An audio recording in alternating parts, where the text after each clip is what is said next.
It feels good to just get out here and try to evolve more into a leader. Last year I was involved in a more so of a competition, kind of worrying about a lot of my own thing and just making sure I'm doing the best I can. Now I'm more focused on making sure the offense is in the right position, and I got a few more things to worry about.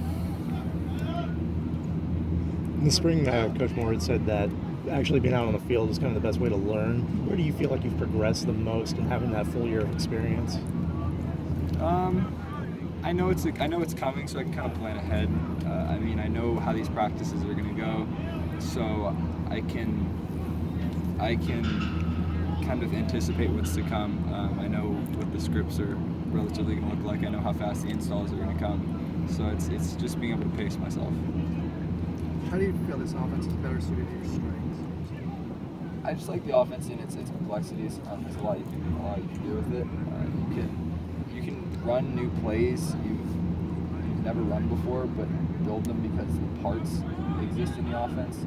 So you can take a formation, a play, and a cadence, and run it even though you've never run it before. But all the pieces make sense. So when it comes together, it's a lot more easy to build things out of this offense. And it makes a lot of sense, and we're really excited to be out here. What's it been like having Ishmael at throws? Really good. He's a phenomenal athlete. He's got a low center of gravity, so he can make some pretty quick cuts. Really shifty. He was a running back in high school, and he's a phenomenal talent. He's not the tallest guy in the room. Does that make him harder to hit at all? Harder to hit, but it makes him a little more efficient out of his cuts. He doesn't have to drop so much weight down to the ground. He kind of glides.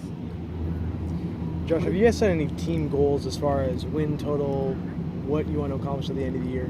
I want to win a national championship. Coach always talks about one step at a time. We're trying to play on December 2nd, getting the Pac-12 title, and that's step one, and we'll take every game going on from there. So, why do you think you guys are good enough to win a national title? Because I think we are. You kind of a big talking point in the offseason.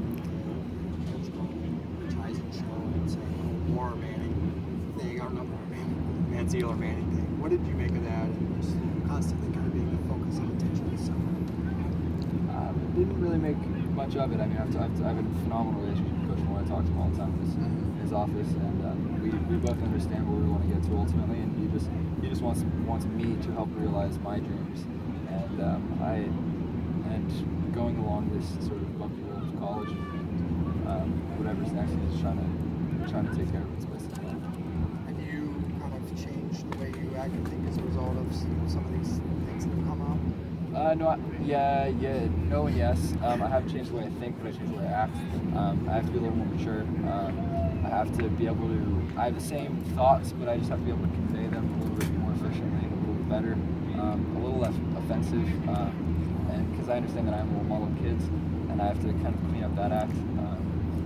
And that's one of the biggest things that I got to be able to do is understand how to convey my message gently but effectively. Has that been a difficult process for you or something? You just learn as you go through college.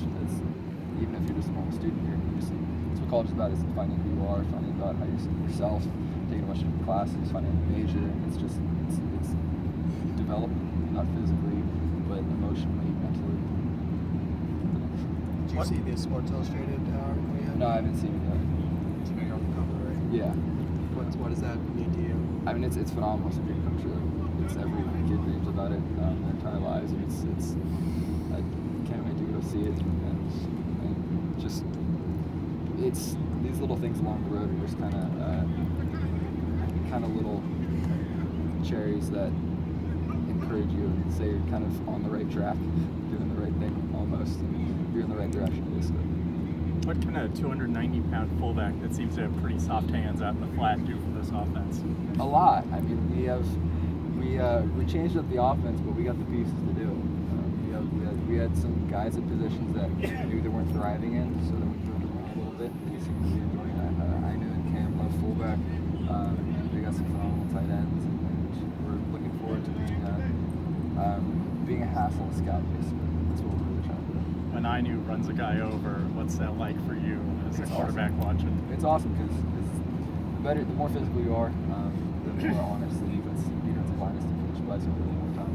So the best thing that quarterback's best best friend is right. Coach Morris said you had a conversation with Les Snead, I guess, during the offseason. What was your big takeaway from that? You just kind of learn how the next level functions and what they're looking at in college. You understand what they're looking for and how you can better yourself in those areas. Did he give you any advice that you could share? Yeah. Did. You could share. Yeah, but I mean, just more in general pointers on how to be a better prospect, how to be a better person. Do you Moore sense said he any was sort of? impressed with Devin Monster and kind of what he showed today in his first day? What did you think of him, and how are you kind of helping some of those guys that are underneath you in the depth chart? Well, it's tough when you win the offense yesterday and you got to go out and run some things. So I had to help him with a few signals here and there with some brief general progressions. But the biggest thing you can't coach with poise, being able to stand in the pocket and not get flattered, which I did personally my first 2-3 drives out there. Pocket's a pretty scary place for someone who's not used to it. So that's why it takes a lot to be a pocket quarterback first and then learn how to run after the fact.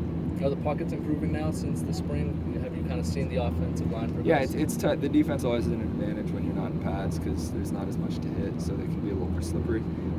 But it's good practice for us, and they're just getting great work basically.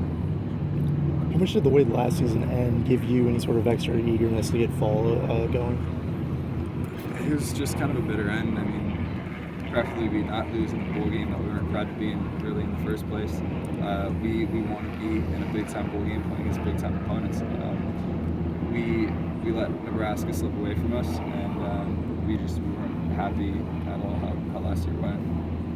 Big time opponent to open this year. How much time over the summer did you spend preparing for Texas A&M? We're worried about us right now. I mean, there's always a little sort of undertone afterthought in the back of your head about it, but we're worried about us. So when will you start kind of diving in? With That's the this? coach's job. Did you hear from anybody in the Trump camp about the hat, bandana, or whatever it was? Yeah. So much things. my only regret with that is once again how I delivered the message. I shouldn't have used any sort of profanity, but I mean it's like I said, I'm not changing the way I think. I'm changing how I deliver my message. That was my one big regret is using the F word. Do you feel like you talked about this, alluded to it, but grown up, a lot from last year to now? I mean, I'm always continually growing up. It's college. I just finished my freshman year. All right, thanks, guys. Thank you.